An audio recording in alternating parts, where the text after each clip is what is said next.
नमस्ते दोस्तों, कहानियाँ दिल की में एक बार फिर बहुत बहुत स्वागत है। आज की कहानी का नाम है फुसफुसाता बरगद। महाराष्ट्र के दूरस्थ गांव कोनपुर में एक घने जंगलों के बीच एक विशाल बरगद का पेड़ खड़ा था। पुराना, शांत और कुछ अजीब सा जिंदा। गांव वाले सूरज ढलने के बाद कोनपुर के घने जंगलों में कभी नहीं जाते थे। उनका मानना था कि वो पेड़ फुसफुसाता था। पत्तों की सरसराहट नहीं बल्कि मानव आवाजें थी। कहा जाता था कि जो भी उसकी आवाज सुनता फिर वो कभी किसी का नहीं रहता। लेकिन अन्वी 22 वर्षीय पत्रकार की छात्रा जो मुंबई से एक प्रोजेक्ट के तहत आई थी, इन बातों को लोक कथा मानती थी। मैं यहाँ सच लिखने आई हूँ, उसने गांव के सरपंच से कहा। सरपंच ने गंभीर स्वर में उत्तर दिया, सच यहाँ जिंदा नहीं रहता, डरने वाले ही बचते हैं। पहला दिन अन्वी ने गांव के पुराने स्कूल में अपना अस्थायी डेरा जमाया। उसने बुजुर्गों से मुलाकात की, कहानियां सुनी और हर कहानी एक ही जगह पर आकर ठहर जाती। बरगद का पेड़। किंवदंती थी कि 60 साल पहले एक स्त्री पारुल को उस पेड़ में फांसी दे दी गई थी। उस पर काला जादू, प्रेम में धोखा और बच्चों की बलि का आरोप था। कहा जाता है कि उसकी आत्मा आज भी उस पेड़ में बसी हुई है, न्याय के लिए या फिर बदले के लिए। अन्वी ने यह सब सुनकर हल्के से हंसते हुए कहा, चलो देखते हैं कौन फुसफुसाता है। रात को उसने पेड़ के नीचे एक वॉइस रिकॉर्डर रख दिया। दूसरा दिन सुबह उसने रिकॉर्डर चलाया। पहली कुछ सेकंड शांत थे, फिर अचानक एक धीमी सांसों जैसी फुसफुसाती आवाज सुनाई दी। अन्वी, क्यों तूने ये नहीं मानती? उसका चेहरा सफेद पड़ गया। नाम भी लिया गया था, उसका अपना नाम। उसने 5 बार रिकॉर्डिंग चलाई, हर बार वही आवाज।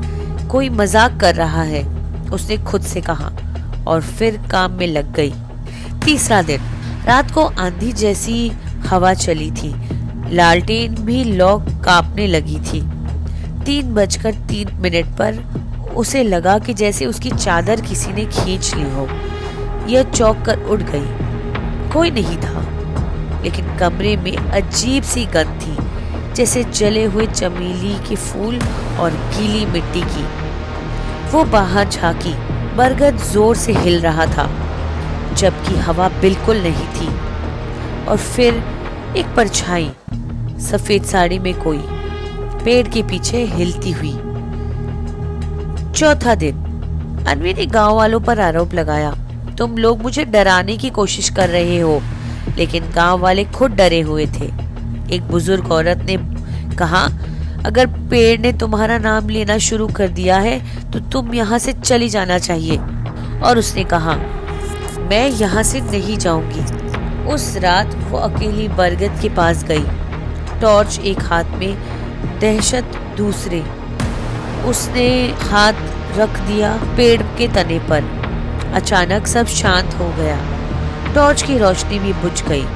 वो मुड़ी, लेकिन उसके पांव जड़ से हो गए थे, जैसे किसी ने उसे जमीन में गाड़ के रखा हो। फिर फुसफुसाहटे, सैकड़ों आवाज आई, कुछ रोती, कुछ हंसती, कुछ मंत्र पढ़ती, कुछ चीखती। और फिर एक आवाज बिल्कुल साफ, अब तू जानेगी अनसुना होना किसे कहते हैं। 5वां दिन सुबह गांव के मंदिर का एक पुजारी उधर से गुजर रहा था और अन्वी को उसने पेड़ के पास बेहोश पाया देखा। उसका कैमरा, फोन, रिकॉर्डर सब गायब थे। जब होश आया तो वो बोल ही नहीं पा रही थी। गला ठीक था पर आवाज गायब। डॉक्टर ने कहा मनोवैज्ञानिक आघात है। गांव वालों ने कहा अब वो पेड़ का हिस्सा बन गई है। उसी शाम अन्वी कोनपुर छोड़कर चली गई। 1 साल बाद अब अन्वी एक ब्लॉग चलाती थी, द साइलेंस्ड, जहां वो सिर्फ लिखती थी, बोलती नहीं।